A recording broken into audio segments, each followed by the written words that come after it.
I'm Julie Cairnes, and I'm a life mastery and conscious creation coach. I'd like to welcome you today to the Inner Peace Masterclass. And today we have with us the wonderful Dave Markowitz. Dave is an intuitive healing facilitator. He's a guide and an author, and he's known as the Empath Guy. Dave says there is hope for all of us highly sensitive people, which is really good news. But he's got a lot of strategies to help all the empaths out there.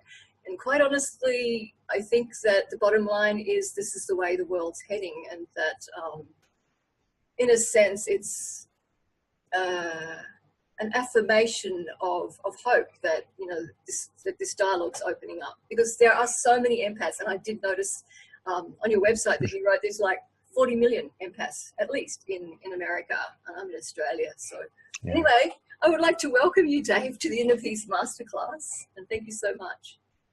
Thank you. Sure, thank you. It's great to be here.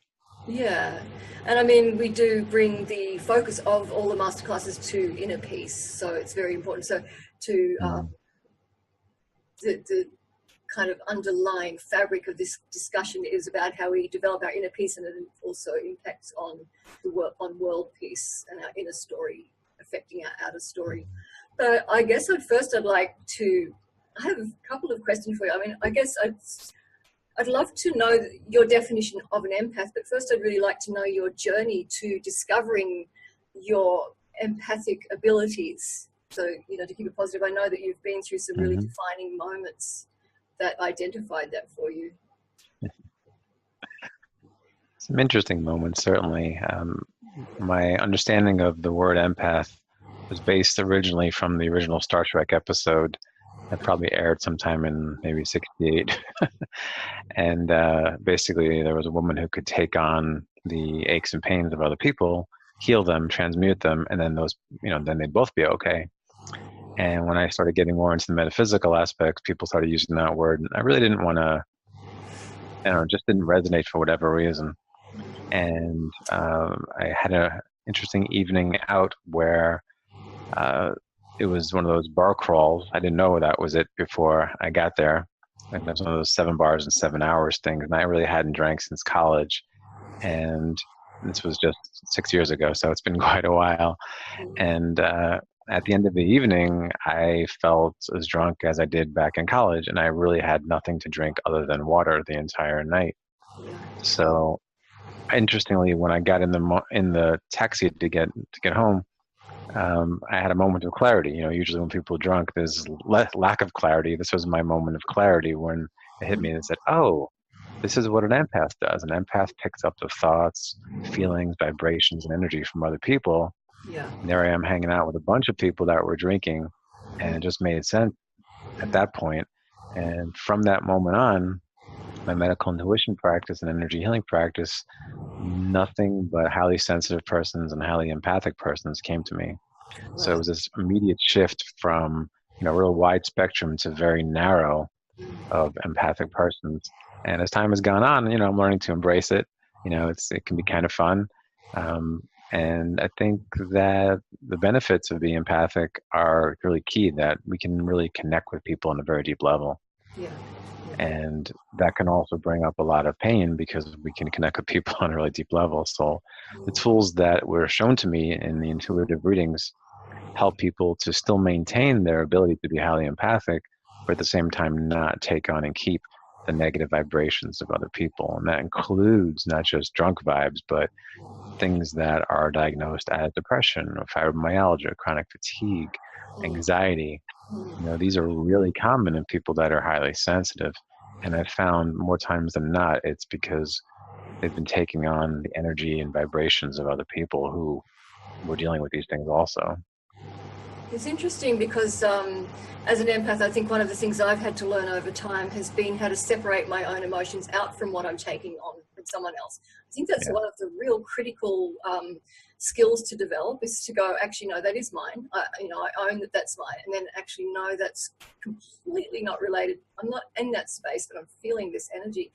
Have you got any kind of strategies to help people understand the difference between their own and what they might be absorbing sponge-like? Yeah.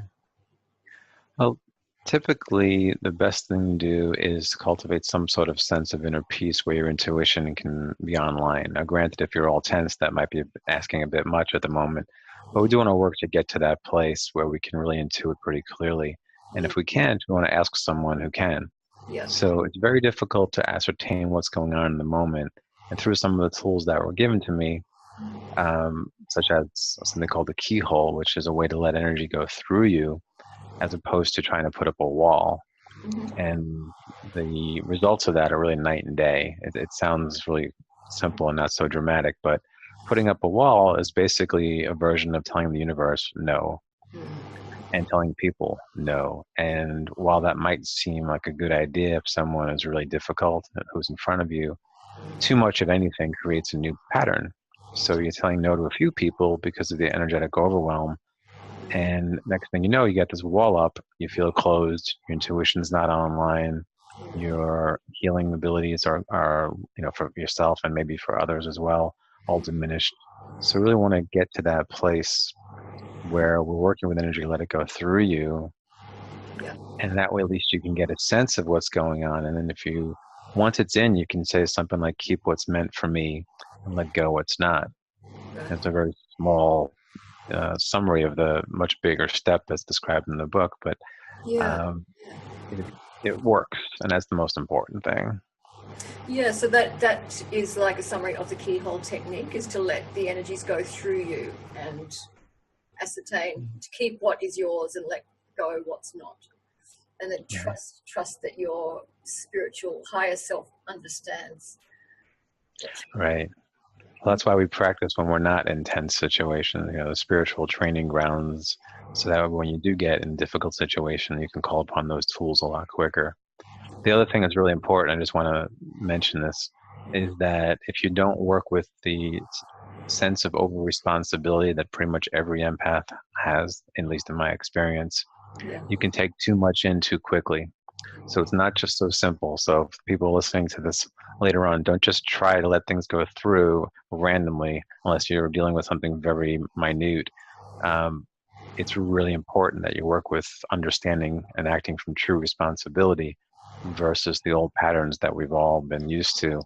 Then you can start using the keyhole. So a little bit backwards, but an important point.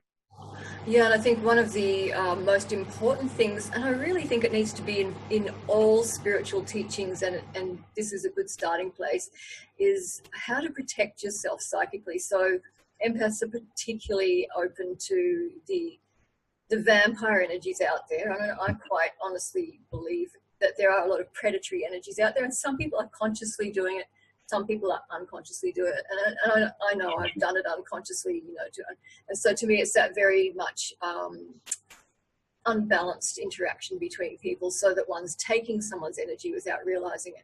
But then we acknowledge there are people who really set out to do that, that kind of more sociopathic personality that really sets out to drain the energy of others. And even, those two situations are both valid, whether it's conscious or unconscious. We still need to learn how to deal with those energies of others trying to take from us. And I know, there are things we need to do to strengthen our own kind of ability to stand in our own power, in a sense. But do you have strategies you give people to protect themselves? And I notice you said it's not about building a wall around yourself. Right. That's really there's a lot of other ones, but the most powerful one is that one of knowing and acting from true responsibility.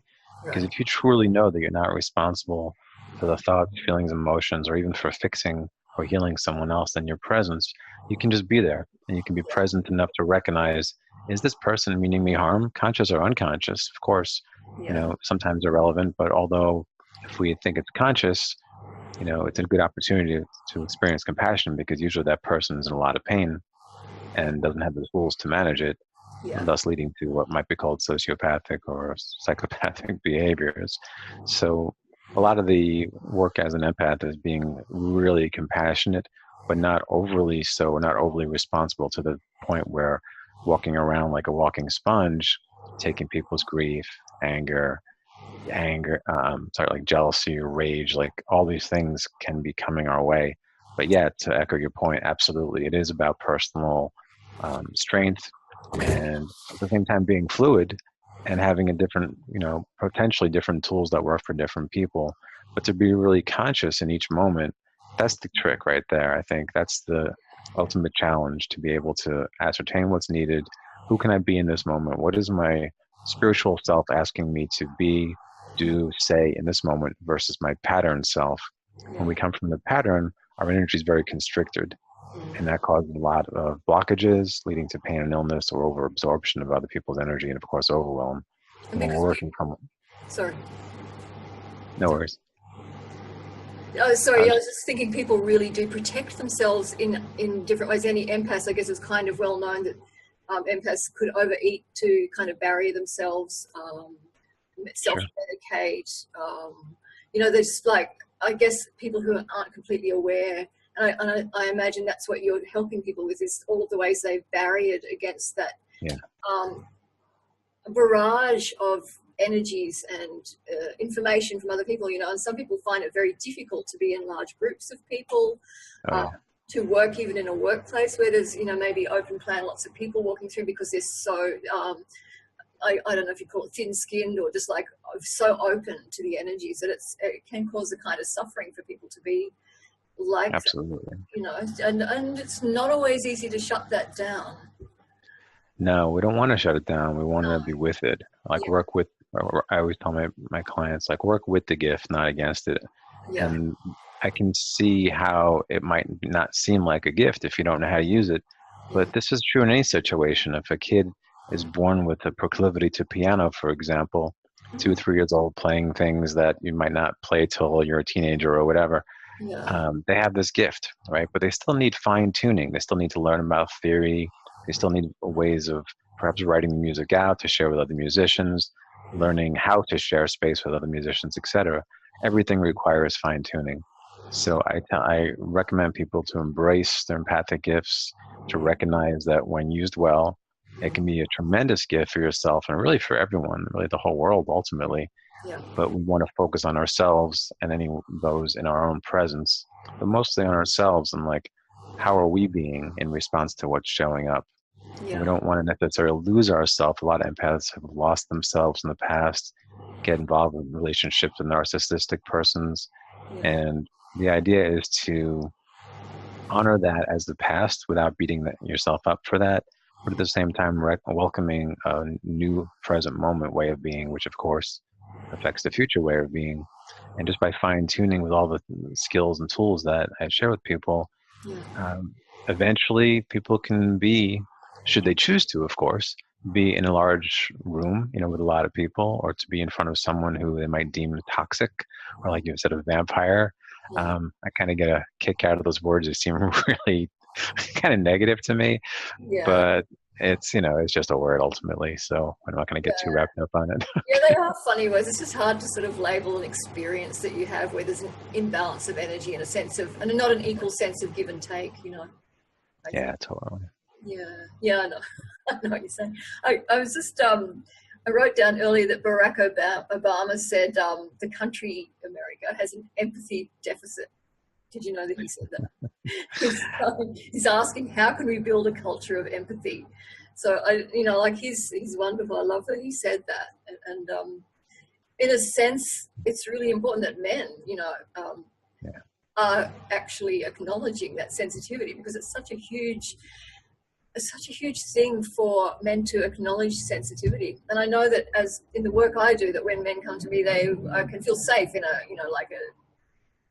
practitioner environment to sit with someone and say that. And yet in the outer world, they're very armored from admitting sensitive. It's like a picture of a really big guy that came and saw me recently. He's huge, and he's so sensitive, so fine-tuned. It's excruciating for him, and I can just see all the things he's got in place to not let people have a clue how sensitive he is. So has it been hard for you, almost like coming out as a really sensitive man in a world of heavy sports people and football and beer drinking? No, I honor all sides of myself. People laugh when I tell them I listen to 80s metal. But you're a spiritual guy. I'm like, well, to me, a band like Iron Maiden is kind of spiritual, actually. I think they're great musicians. So, I'm not particularly the go drink in a bar or watch TV, watch football all day long guy, but I never have been. So I just learned to be okay with that. And the people that I attract into my life similarly would rather, converse over some, vegan food or something, or go on a hike, something a little more, towards that softer side. Yeah. But, we all have everything. So I think it's important to own all aspects of self. We all have anger. We all have sadness. We all have the ability to really lash out at someone. And, by doing some quality shadow work, we can keep that in check usually. Yeah. So I would love to work with Barack Obama and explain to him how to increase empathy in a country that seems to have lost all sense of such. But I'll just have an intention and leave it there. There was a beautiful thing that he said that I just love, that he was going, that building a culture of empathy ultimately creates very self-aware and transformational people and leaders. That, he was really trying to nurture that kind of awareness in the community. Right. And I think it's a growing movement of people becoming aware to, there is that place where empathy crosses over into psychic abilities too. So, like some people would say telepathic abilities, all that kind of thing. And so it's sort of like acknowledging that next step forward in evolution. And many people are already there. So I don't know how deeply you acknowledge moving into that arena of connecting with people on that kind of really, really intuitive level. But that's obviously how many intuitive and highly sensitive people work in the psychic field, because they can pick up so much energy about a person's story and give guidance, because I see you're a guide. Because I think a true psychic or a highly sensitive person who works with highly sensitive people doesn't say what's going to happen. They just see pathways, options. Right, absolutely. Yeah, I never do any predictive type of work. If someone asks me that, I say, we're dealing with your health here, and that's way too serious to be playing mind games and psychic games. Let's deal with what is. And if you deal with what is, you will have a better future, as opposed to wondering what will happen, which is completely giving up your power, I think, to really create, and co-create, really. With good tools and with good guidance, and not just me, but people around, the people I work with. Support is so important, and not enough people have that. And I see that beginning to change. I'm working with a lot more groups of late, both on phone and in person, and I'm really seeing the benefit of safe space holding among complete strangers. Like I see it all the time in the one-on-one practice, even by phone and by Skype. It's very evident people can go much deeper into their experience when the safe space is being held. But it is interesting seeing how many more people are more open to group work and going deep in that group work, and not just keeping it superficial. Like empaths hate superficial. We typically don't like, hi, how are you? I'm great. How are you? It's like I can't imagine being a cashier, for example, where you have that conversation all day long. That would drive most highly sensitive persons crazy. In my experience, maybe someone really enjoys it. I don't know, but I think we are more inclined to say, how's your chakra doing, or the truth, I'll tell you the truth. Yeah, exactly. Do you really want to know? Yeah. Sometimes I do that. When someone says, how you doing, real casually, I really open my heart and just look them in the eye, and I'll just say what's going on.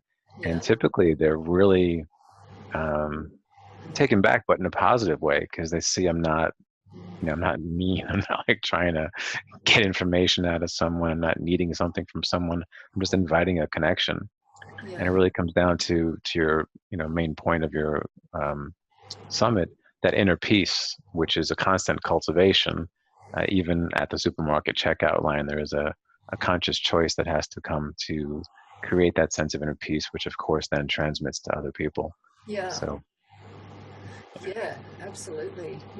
So I'm just wondering, you yourself, how, as an empath, I did talk about psychic abilities, but how deeply are you able to kind of see what's happening for somebody? How deep does it go? There are some people who have medical abilities. They can actually see almost right into someone's health issues so clearly. But it's like it's just like written there for them. But I'm just wondering, you yourself, how much do you pick up yourself about others? Because I know that's how you work with people, is your deep sensitivity. Most people know what their symptoms are, so I typically don't go into like an intuitive state to tell them what their symptoms are. I think it's just a waste of time, and we work by the hour. I want to make it a max of the time, but Yeah. most don't understand the underlying causes, and it's sort of a voiceless voice that comes to me, intuitive guidance. I don't particularly see it per se, like some people that you mentioned, Yeah. but I know what's happening. And I can say, yeah, you've got like grief in your lungs. It's been there since like 2004. I can usually intuit sometimes, like, did you have a loss in 2003 that you didn't process, etc. It can be Right. very specific, actually. Yeah. And what often happens is people get emotional sometimes just hearing what's true. Yeah. And I joke, but it's actually true. Like if I made someone cry when I was a kid, I'd be considered a bad person. But now people pay me for it. It's like they show up, they get vulnerable because I'm holding a safe space. I'll say a couple of words or a particular event, or it's just to share what's there, and it can really bring up an emotional response. And that's how I know we're onto something. And more importantly, that's how they know they're onto something. So it can be extremely detailed. And I also teach people to do that on their own. Granted, it does take time, especially if there's so many layers of things that have been absorbed over so many years, which most people have. But it doesn't mean it's impossible. So I don't, tell people you need to come in 3 times a week for the rest of your life kind of thing. We'll work like every week, every 2 weeks. I intuit when a good follow-up will be. So that way, I know exactly what the person needs, give them homework, whatever that might be. And, to me, the steps that were given, they can't not work. They always work. The well over 90% success rate. The only question is, is the person willing to stick it out? Because although sometimes it's really fast, what can happen, and I've seen some amazing things happen and shift really fast, the true transformative behavior, the true transformation from an old pattern to a new way of being can take time. And I tell people that right up front. I said, don't expect miracles, but be open to them, but don't expect them. Any expectation is going to actually negatively affect the outcome. So sometimes, depending on what it is, depending on how long someone has had something, it just makes sense. If someone has been doing something a particular way for 3, 4, 5 decades, it's not going to go away overnight. And if that's the cause of what the blockage is, creating the ache, pain, or illness, we can't expect immediate transformation. Now, they might have symptom relief, there's nothing wrong with that. But to really have a deep transformation, we need to really work with the causative layers, which can take a little bit of time. And most of the people that I work with get that. I want people to get better yesterday, but I recognize that's not going to happen. So I let Dave step aside and let my spiritual self run the program.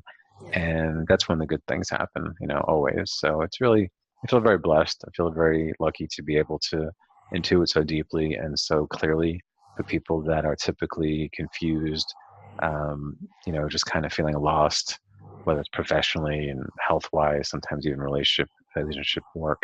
And it's all connected, as you know. Whatever's going on inside us creates a vibration, and that creates on everything outside of us. So it always comes back to us. Even relationships, they start with being the best selves we can be. And other persons can pick up on that, which unconsciously invites them to be better also, which is a lot better than like, you need to do this, or you should do that. No one likes to hear that. Are you able to just outline the actual program that you do with people so people have a little idea of how you work with them? If you do have like a kind of process you go through with your people that you work with? There's a general template which includes a lot of preventative tools, some of which we've mentioned already. But then there's the part where the healing work kicks in. And that's when we really tune in to see what's being held, where it is in the body, what kind of effect it's having, what kind of energy and emotion it is, and most importantly, perhaps, whose it is. So, and from that point, the flow chart either goes left or right. So, meaning if it's not that person's, I take them through a process to actually give it back to who it belongs to. And if it is that person's, we go through some processes to actually integrate what's there. And this is something that I have not seen really anywhere else in a lot of metaphysical studies, which came to me and makes so much sense. And I'll share a bit of it here because I think it is so important.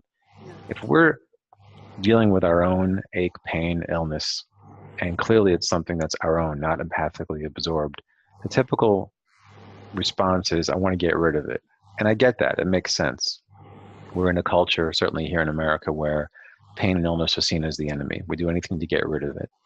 Well, if we look at pain and illness as a message, we might not be so quick to want to get rid of it. In fact, we actually want to embrace it. And what that does energetically, it actually creates a space where the true healing can happen because we're opening to the information and we're not fighting whatever is there. And the whole energy of getting rid of is fighting. It's creating more tension. And that's why a lot of people that I work with have been on the hamster wheel of healing. If they go into good people, this is nothing against the practitioners. We all do the best we can. And I trust that the people come to me are ready for what I have to offer.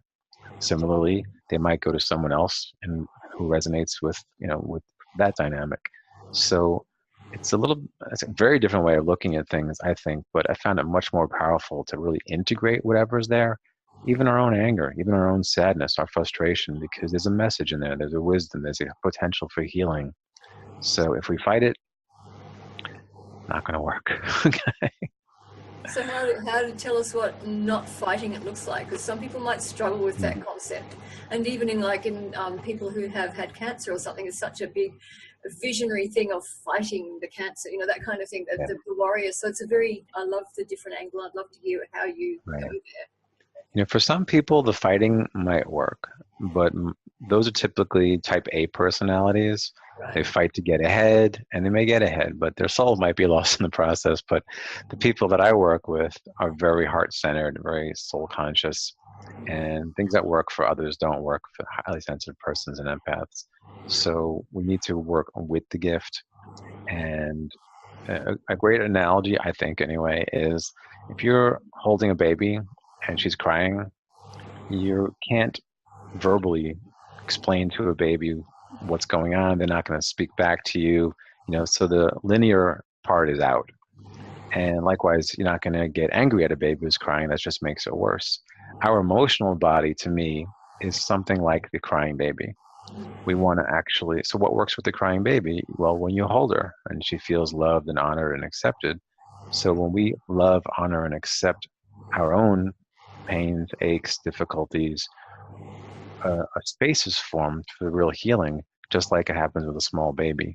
Yeah. So it's kind of a general analogy, but I think a very important one. Yeah, and you can almost say embracing it, how to define that. Sometimes you define things by what it's not, and embracing it is not fighting it.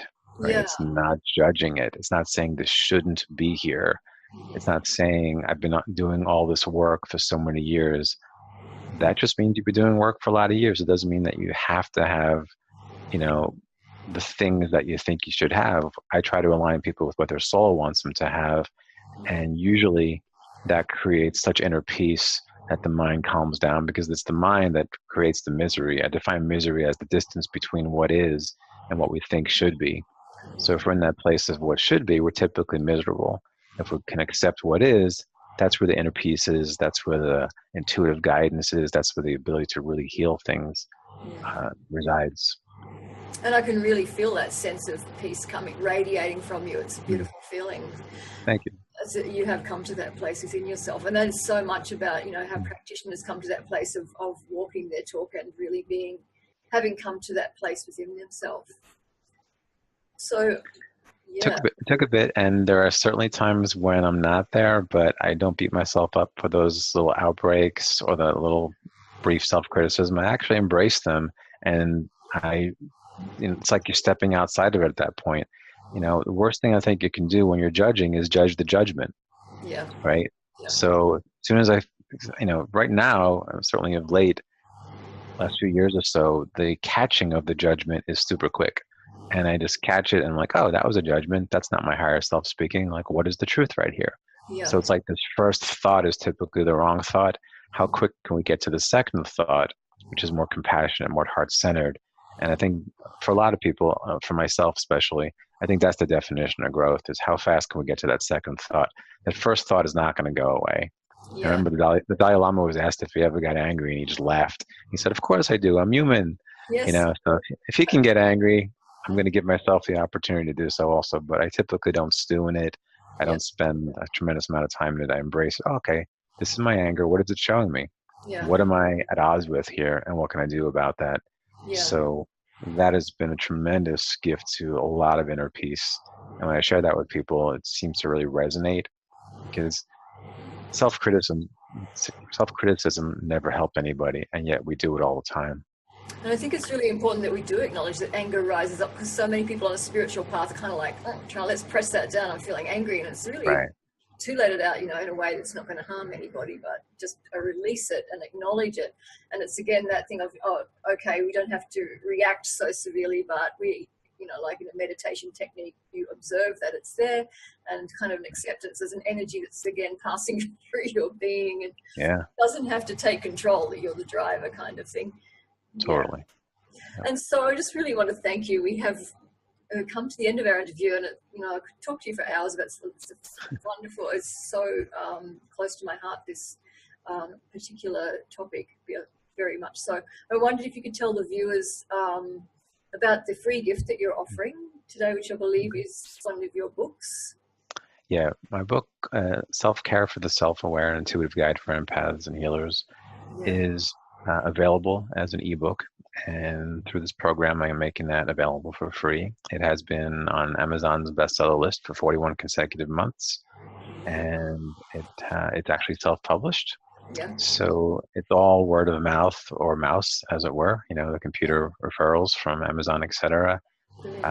It's sold a tremendous amount of books, and it's helped a tremendous amount of people.